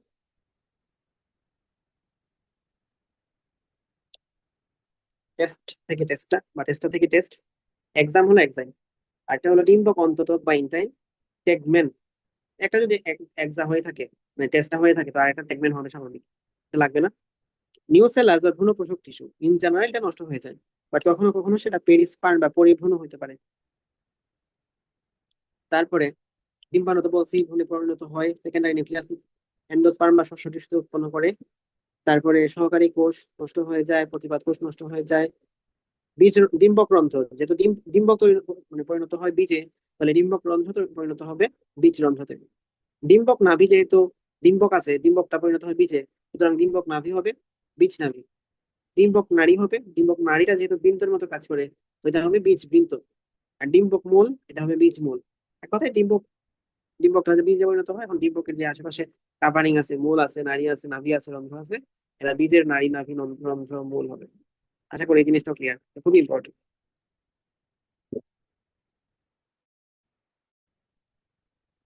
আচ্ছা, এখানে দেখবা আরো কিছু কথা লিখছে। শস্যের উৎপত্তি জানবা, যা দাগানো আছে সেটাই। এখানে একটা আলাদা করে কথা আছে, সেটা হলো এরিলের কথা। বীজের তো দুইটা লেয়ার, একটা দেখলাম আমি, টেস্টা আর টেগমেন। এর মধ্যে এর বাইরে আরো একটা লেয়ার থাকতে পারে, যেটাকে বলা হয় এরিল। ঠিক আছে, এটাকে বলা হয় এরিল। গেল। এরিল কোথায় কোথায় দেখা যায়? লিচু, কাঠ লিচু এবং জায়ফলে। বাইরে বলছি, ভিতরে আর কি। মানে সবচেয়ে বাইরে থাকে টেস্টা, তার ভিতরে টেগমেন, আর তার ভিতরে এরিল থাকে। তো আমরা যে লিচুর মধ্যে যে, যেটা আমরা খাই অ্যাকচুয়ালি, সেটাই মূলত এরিল। লিচু, কাঠ লিচু, জায়ফল, শাপলা, এগুলোর মধ্যে এরিল দেখা যায়। শেষ। লাস্টে প্রজননের সফলতা নির্ভর করে কার কার উপর? পরাগায়ন, নিষিক্তকরণ, বীজের বিস্তারের উপর। এটা এমসিকিউর জন্য আসতে পারে, নিচের কোনটি সঠিক, বহুপদী।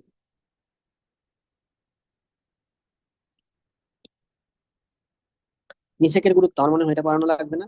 নিজেও পড়ছি কিনা জানি না, মানে কোনোদিন পড়ার প্রয়োজনই পড়ে নাই। এগুলো ইজি কথা লেখা আছে, না পড়লেও চলবে। জনপ্রজনের সুফল বিগত পরীক্ষায় প্রশ্ন আসে না। তো আমরা এতক্ষণে অধ্যায়ের 1/3 শেষ করছি, ফাংশনালি আসলে 2/3 শেষ করছি। আচ্ছা, এরপর আসি আমরা অযৌন জননের মধ্যে। যৌন জনন পর্যন্ত যা বলছি, বুঝছো সবকিছু?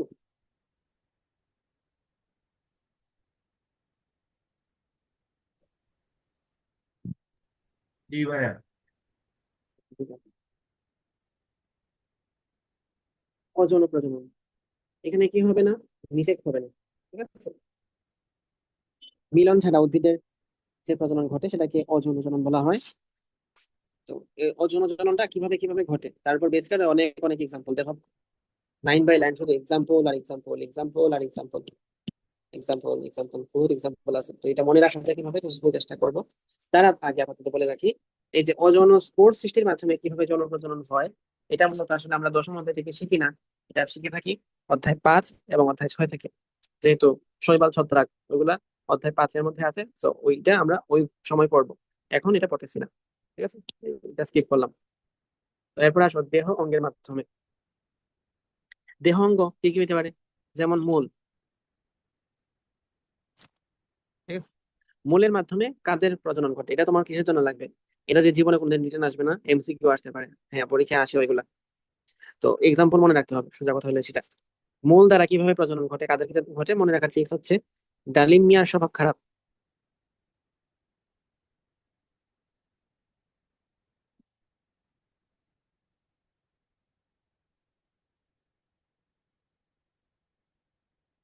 ডালিম, ডা থেকে ডালিয়া, তারপরে ম থেকে মূল,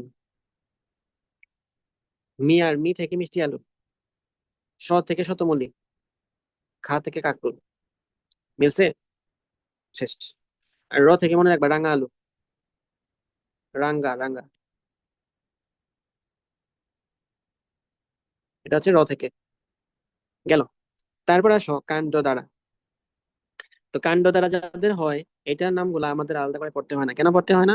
কারণ এটা চ্যাপ্টার 7-এর মধ্যে আমরা এটার নেমোনিক্স না, অ্যাকচুয়ালি নেমোনিক্স না, তবে ব্যাখ্যা করে বলছিলাম, এটা ডিটেলস সহ পড়তে হয়। গোল আলু কি, আদা কি, পেঁয়াজ কি, কোনটা বাল্ব কোনটা রানার, এগুলো সহ পড়ছিলাম। তো এটা ওইখান থেকে আমরা পড়বো অধ্যায় 7-এর মধ্যে। শেষ। এরপরে সাকার, বিশেষ ধরনের একটা কাণ্ড। সাকারের মাধ্যমে কাদের প্রজনন হয়, এটা মনে রাখার ট্রিক্স হলো চকবাজারে সাকিয়া আপু।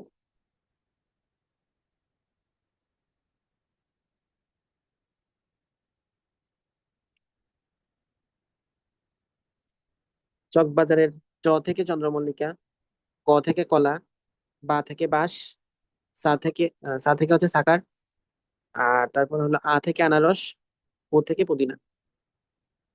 ঠিক আছে। পাতা, পা থেকে পাতা আছে, পাতো, পাথর কুচি। এছাড়া আরো একটা এক্সাম্পল আছে নাইট কুইন।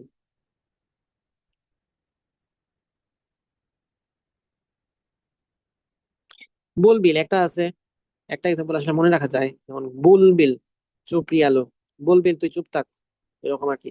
বেশি কথা বলতেছে, চুপ করে দিছো তুমি। অর্ধবায়বীয় কাণ্ড দ্বারা কামরুল, ও আ। মুকুল উদ্গম, আলাদা করে তেমন কিছু লিখে নি, বাদ। কর্ণকাণ্ড, ফণিমনসা, প ফ। শেষ। এরপরে আচ্ছা, আমরুলের মধ্যে আরো কিছু এক্সাম্পল লিখো। এটা আমাদের সময় মেডিকোর ইয়াতে আসছিল, কি পরীক্ষা যেন, বায়োস্টার, পারি না অবশ্য।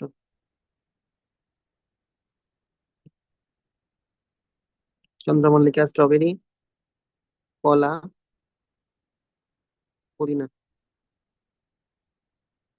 বাস। তো মনে রাখবা এগুলো কিন্তু সেকেন্ডারি, মানে যেমন কলাটারে তুমি আরো এক জায়গায় পড়ছো, কোথায় পড়ছো? এখানে পড়ছো, পুদিনা পড়ছো, চন্দ্রমল্লিকা পড়ছো, বাস পড়ছো। তো এই এক্সাম্পল গুলো আগে ওইটার মধ্যে ফালাবা, যদি স্টুল সাকার অপশনে থাকে তাহলে সাকার দিবা, দেন যদি তোমার সুযোগ দেওয়ার সুযোগ থাকে অন্য কিছু দিব, তাহলে সেটা তুমি এই অর্ধবায়ু কাণ্ড দিবে। আশা করি বুঝছো। আমাদের সময় যে প্রশ্নটা আসছিল সেটা হলো রানার এর মাধ্যমে প্রজনন ঘটায় কোনটা, অপশনে স্ট্রবেরি ছিল। তো প্রাকৃতিক ভাবে শেষ হলো, এখন আমরা কৃত্রিম বিভিন্ন কলম টলমের মাধ্যমে পড়বো। তো এখানে তোমার প্রসেস পড়া লাগবে না, তুমি তো আর কৃষি বিজ্ঞানী হবে না।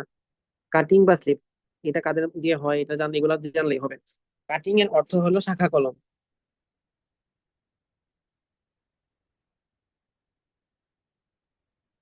শাখা কলম বা কাটিং বা স্লিপ। এই যে এখানে বহুত এক্সাম্পল দিছে, এই এক্সাম্পল গুলো মনে না রাখলেও চলে। কেন চলে? কারণ এখানে আমরা বাকি এক্সাম্পল গুলো যদি মনে রাখি, তাহলে যেটা এটার মধ্যে পড়ে না সেগুলো হবে এটা। তাও যদি পড়তে চাও তাহলে গোলাপ, জবা, সজিনাটা পড়ি। দাবা কলম, মনে রাখার ট্রিক্স হচ্ছে লেজ। ইংলিশ টার্মগুলো অবশ্যই মনে রাখবা। লেজ, জ আর কি, জ থেকে জুই, আর লে থেকে লেবু। বেশ। এরপরে জোড় কলম।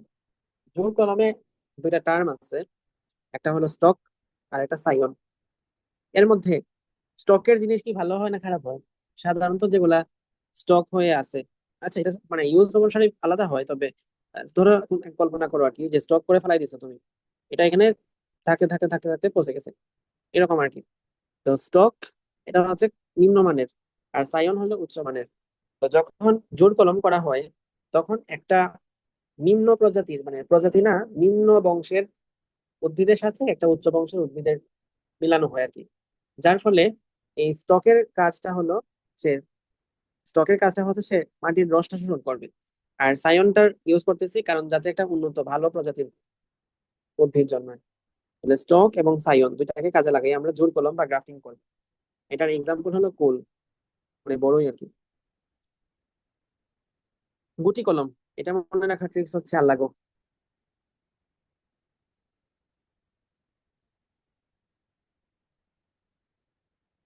এটা মনে পড়ে গতবার এডমিশন ক্লাসে হঠাৎ করে মানে পড়াচ্ছিলাম, তখন বুঝতেছিলাম না কি ট্রিক্স দিব এটার মধ্যে, উপস্থিত ট্রিক্সটা বেড়ে গেছে। আল্লাহ গো। আ থেকে আম, ল থেকে লেবু, আর গ থেকে গোলাপ গন্ধরাজ। ল থেকে লেবু ছাড়াও লিচু হইতে পারে, লিচুটাও লর মধ্যেই পড়ে আর কি। আরো একটা এক্সাম্পল আছে লটকন, এটা আজিবর স্যার বা মাজেদা ম্যাডামের মধ্যে আছে লটকনটা। গেল। আল্লাহ দিয়ে মনে রাখা যায় গুটি কলম। আর বাকি থাকলো চোখ, এটা মনে রাখা যায় কেজি দিয়ে। K for cool, R G for গোলাপ।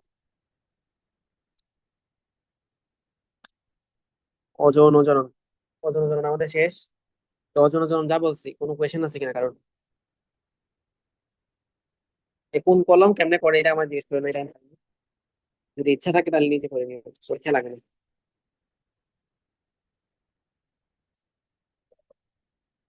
ঠিক আছে, সামনেটা শুরু করবো।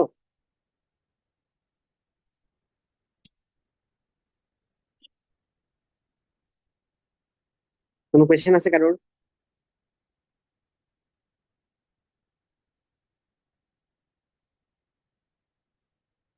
আচ্ছা ঠিক আছে, আমরা সামনের পার্টটুকু শুরু করি।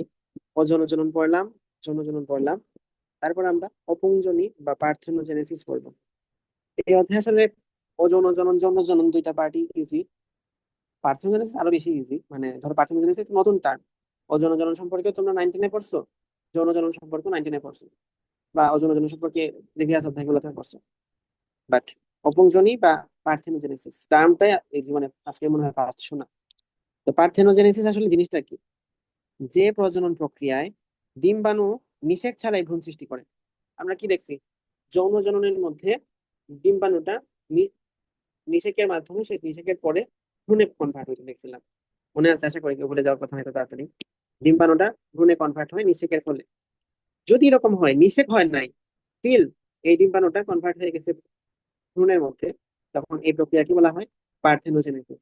তাহলে নিষেকবিহীন ভ্রূণ সৃষ্টির প্রক্রিয়াকে বলে পার্থেনোজেনেসিস, বাংলায় হলো অপুংজনি। ঠিক আছে, পার্থেনোজেনেসিস ডেফিনেশন এই অধ্যায়ের সবচেয়ে গুরুত্বপূর্ণ ডেফিনেশন। ধরেই নাও যে পার্থেনোজেনেসিস যদি মানে একটা এমসিকিউ না, মানে একটা জ্ঞানমূলক প্রশ্ন এখান থেকে আসে, তাহলে সেটা পার্থেনোজেনেসিস ডেফিনেশনটাই আসার কথা। এছাড়া আরো একটা আছে, মানে আরেকটা ডেফিনেশন, সেটা হচ্ছে পার্থেনোকার্পি। এটা হলো হরমোন প্রয়োগ করে বীজহীন ফল উৎপাদনকে বলা হয় পার্থেনোকার্পি। এক্সাম্পল দেওয়া, লেবু, কমলা লেবু। তাহলে হরমোন প্রয়োগ করে তুমি বীজহীন ফল তৈরি করে ফেলবা, অর্থাৎ এখানে ডিম্বকটা বীজে কনভার্ট হচ্ছে না, কিন্তু গর্ভাশয়টা ফলে কনভার্ট হয়ে যাচ্ছে হরমোন প্রয়োগের মাধ্যমে, কোনো নিষেক ঘটাইতেছে না। তাহলে সেটা হবে পার্থেনোকার্পি, লেবু এবং কমলা লেবুর মধ্যে ঘটতেছে। এখন পার্থেনোজেনেসিস কে ভাগ করা যায় দুই ভাগে, একটা হ্যাপ্লয়েড পার্থেনোজেনেসিস আর একটা ডিপ্লয়েড পার্থেনোজেনেসিস। হ্যাপ্লয়েড পার্থেনোজেনেসিস আমের মধ্যে আছে হ্যাপ্লয়েড, তাহলে যদি হ্যাপ্লয়েড ভ্রূণ সৃষ্টি হয় তাহলে সেটা হবে হ্যাপ্লয়েড পার্থেনোজেনেসিস। আর যদি ডিপ্লয়েড ভ্রূণ সৃষ্টি হয় তাহলে সেটা হবে ডিপ্লয়েড পার্থেনোজেনেসিস। হ্যাপ্লয়েড পার্থেনোজেনেসিস হওয়ার জন্য মায়োসিস হওয়া লাগবে না মাইটোসিস হওয়া লাগবে? মায়োসিস হওয়া লাগবে। তাহলে মায়োসিস হবে হ্যাপ্লয়েড পার্থেনোজেনেসিসের জন্য শেষ। আর ডিপ্লয়েড পার্থেনোজেনেসিসের জন্য মাইটোসিস হওয়া লাগবে। Common sense. এক্সাম্পলটা করতে হবে সোলানাম নিগ্রাম আর অর্কিস মেকুলুটা। তো অর্কিস মেকুলুটা এটার নাম হলো কাকমাছি।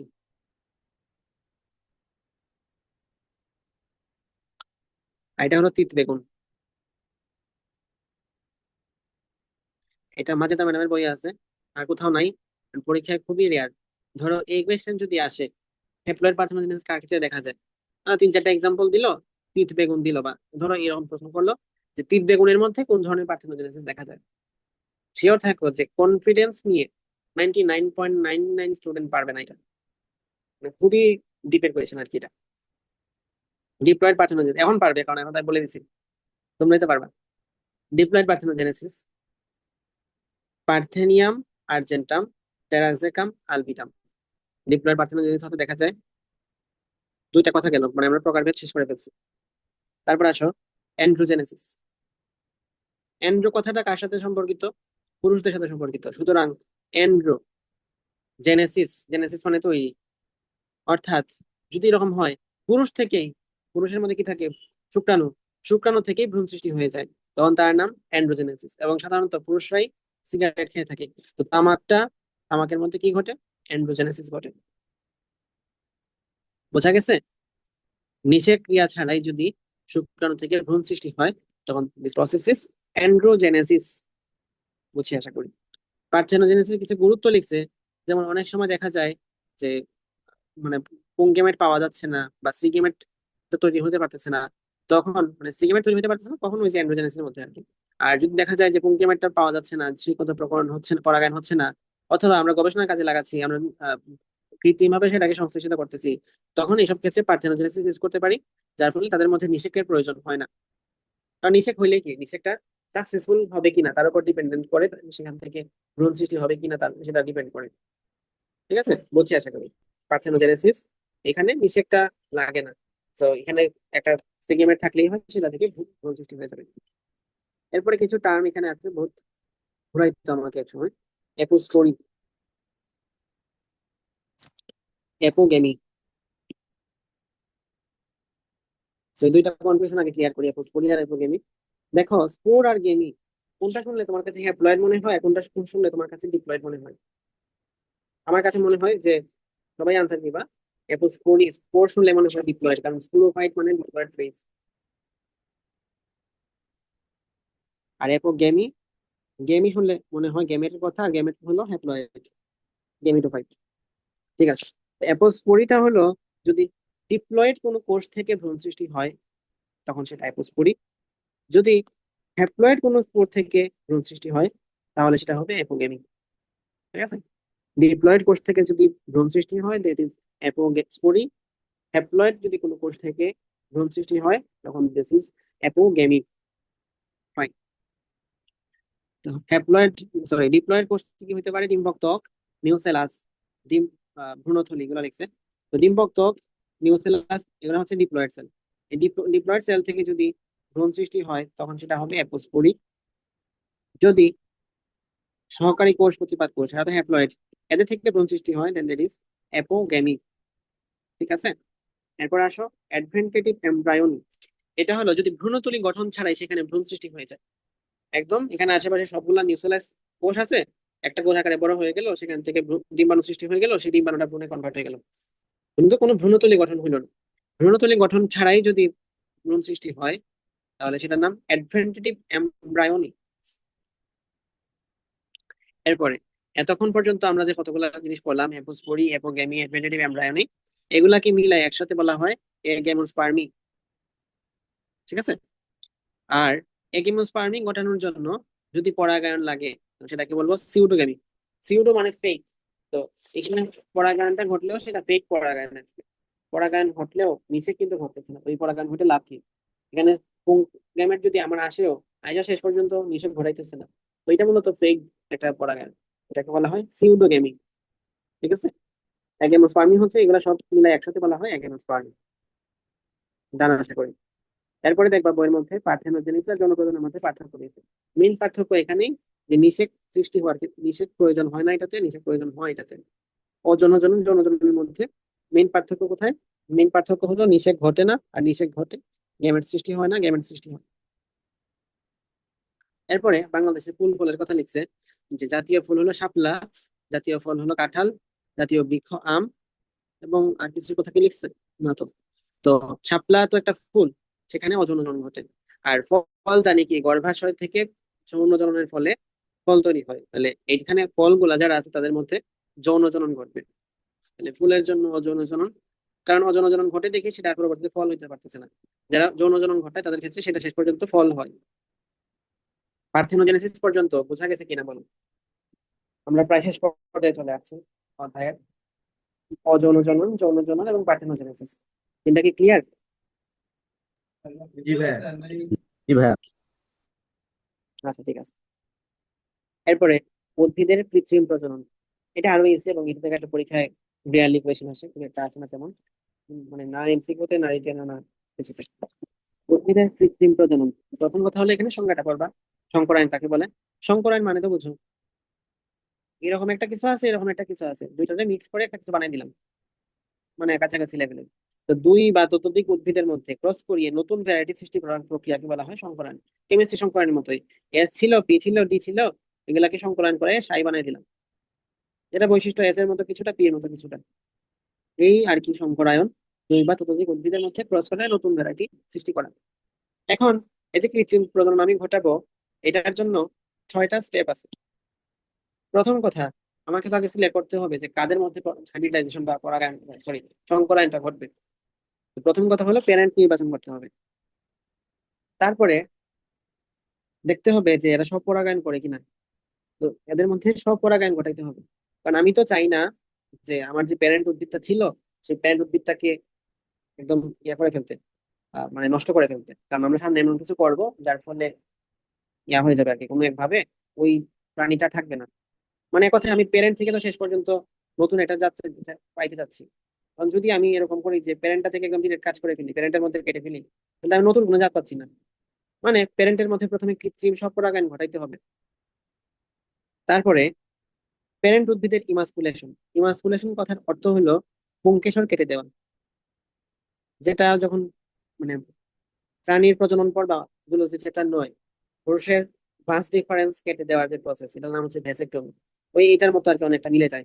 তো ভাস ডিফারেন্স যদি কেটে দেওয়া যায় তাহলে ওই পুরুষটা বন্ধা হয়ে যাবে, উনি বাচ্চা জন্ম দিতে পারবে না। তো পরিপক্ক হবার আগে পুষ্প থেকে যদি পুংকেশর কেটে ফেলা যায় বা মেরে ফেলা যায়, সরিয়ে ফেলা যায়, সেটাকে বলা হয় ইমাসকুলেশন। ইমাসকুলেশন ঘটালে কি হবে? স্বপরাগায়ন ঘটবে না। আমরা তো আর স্বপরাগায়ন চাচ্ছি না, আমরা সংকরায়ন যেহেতু চাচ্ছি, সুতরাং স্বপরাগায়ন হলে তো লাভ নাই। তাহলে ইমাসকুলেশন ঘটাইতে হবে। 4 নম্বরে বেগিং। কৃত্রিম স্বপরাগায়ন ঘটাইছি, ইমাসকুলেশন করে ফেলছি, তাই এটাকে আমরা আলাদা করে বেগিং করে নিছি। এখন ক্রসিং ঘটাবো, অর্থাৎ যে যেটা আছে প্যারেন্ট, তার মধ্যে ক্রসিং ঘটাবো। পুং উদ্ভিদ থেকে পুংরেণু আর সি উদ্ভিদ থেকে সাথে হচ্ছে ইমাসকুলেটেড পুষ্পের গর্ভমুণ্ডে ফেলাই দিব। দেন তাদের মধ্যে ইয়া ঘটবে, ক্রসিং ঘটবে। লাস্টে হচ্ছে লেবেলিং করে দিব যে কত তারিখে এগুলো করা হয়েছে। এইটা হচ্ছে আর কি কৃত্রিম হাইব্রিডাইজেশন। মূলত প্রথমে আমি প্যারেন্ট নিলাম, সেখান থেকে স্বপরাগায়ন ঘটাইলাম, তারপরে এখান থেকে ইমাসকুলেশন করে ফেললাম, বেগিং, বেগের মধ্যে আলাদা করে নিয়ে নিলাম, তারপরে ইমাসকুলেশন করা যে স্ত্রী পার্টটুকু আছে, স্ত্রী ফুলটা, এবং বেগিং করা যে উদ্ভিদটা আছে তাদের মধ্যে ক্রস করে দিলাম। এটা আমার শেষ। আর লাস্টে হচ্ছে তারিখ, খাতা কলমে লিখে দিব যে এত তারিখ এই কাজটা করছি, শেষ। এখন এখান থেকে আমি বীজটা সংগ্রহ করতে হবে আলটিমেটলি, তাই না? কৃত্রিম পরাগায়নের ফলে সৃষ্ট ফলটা পাকলে তার থেকে বীজ সৃষ্টি করা যায়। এরপরে বীজ সংগ্রহ করছে, বীজ তো রূপাইতে হবে, বীজ বপন করলাম, এবং একটা F1 জেনারেশন মানে নতুন প্রজন্ম তৈরি হয়েছে। তারপরে F1 বংশধরকে ব্যবহার করছি এবং আরেকটা নতুন প্রকরণ সৃষ্টি করছি। এভাবে কয়েক প্রজন্ম সৃষ্টি করা যায়। মূলত 3 থেকে যে 6, সেটাই হলো কৃত্রিম প্রজননের কলা কৌশল। আর এই 6-এর পরে তো আমরা এখানে বীজ পাইছি, সেই বীজটাকে বপন করে দিছি মাটির মধ্যে। তারপরে সেটা থেকে আমরা একটা জেনারেশন পেয়ে গেছি। এই জেনারেশনকে কাজে লাগিয়ে পরবর্তী আরেকটা জেনারেশন তৈরি করতে পারবো। এইভাবে চলতে সবকিছু। সংকরায়ন পদ্ধতির সতর্কতা, এটা লাগবে না। বিবর্তনে কৃত্রিম প্রজননের ভূমিকা, এটা মূলত রিডিং করার জিনিস, নিজে রিডিং করবা।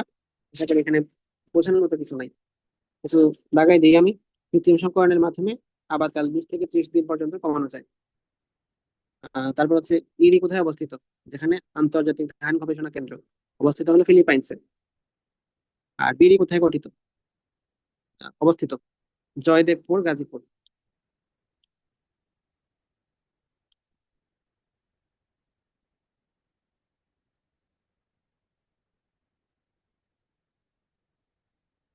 তানজিন আমালা সাহেব লাগবে না, মানে একটু পড়ে নিও আর কি টুকটাক। তারপরে ইরি আট কিভাবে তৈরি হয়েছে? ইন্দোনেশিয়ার পেটা ধান, তাইওয়ানের ডিজি উজেন মিলে এই ধান তৈরি হয়েছে। আর আর কি,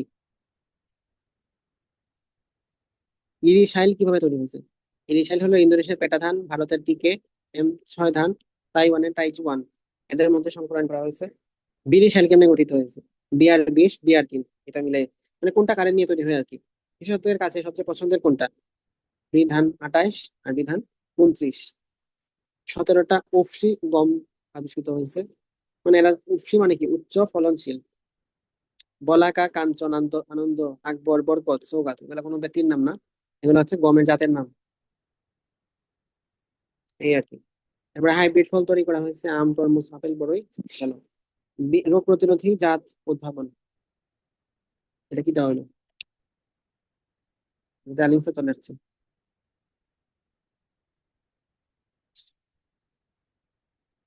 যে ভালোই, এখানে আলিম চাষ সহ দাগানো আছে। এই তো অধ্যায় শেষ। তবে অধিক ফলনশীল হাইব্রিড ধানকে তো আমি উদ্ভাবন করে, তার নাম শুনে জেনে রাখো, ডক্টর লংপিং। আচ্ছা, লিখে দিই। অধিক ফলনশীল হাইব্রিড ধান উদ্ভাবন করেন ডক্টর ইউয়ান লংপিং। এটা একটা বিষয়। আর এটা হলো সবুজ বিপ্লব। সবুজ বিপ্লব মানে অনেক বেশি গাছ লাগে আর কি।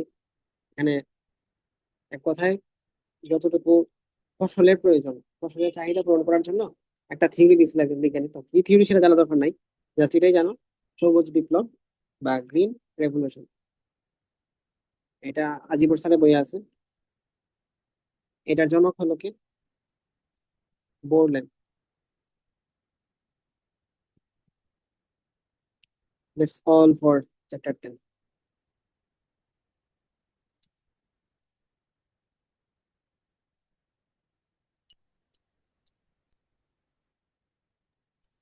ভাইয়া চ্যাপ্টার 11 কি একদিনে শেষ হবে? না না না, চ্যাপ্টার 11 পড়া আছে। আমরা তো চ্যাপ্টার 11 পড়বো না, নেক্সট পড়বো চ্যাপ্টার 6।